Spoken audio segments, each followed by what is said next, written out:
Ano ang available mode of payment sa Medicard HMO?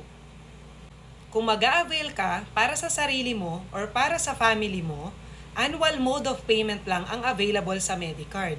Pero kapag naka-minimum 25,000 tayo, pwede tayong mag-apply ng up to 6 months installment kung meron ka or other family members na BDO or BPI credit card, 0% interest.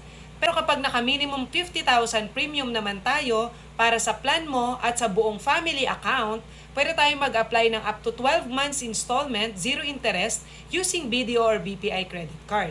Kapag BDO credit card, pwede tayong mag-swipe sa Medicard-owned clinic or tinatawag natin na freestanding clinics, or pwede tayong mag-request sa account officer mo ng online payment link para isend sa email mo.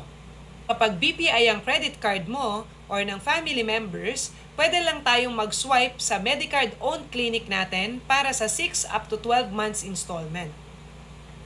Pero kung hindi BDO or BPI ang credit card natin, pwede pa rin naman, straight payment nga lang.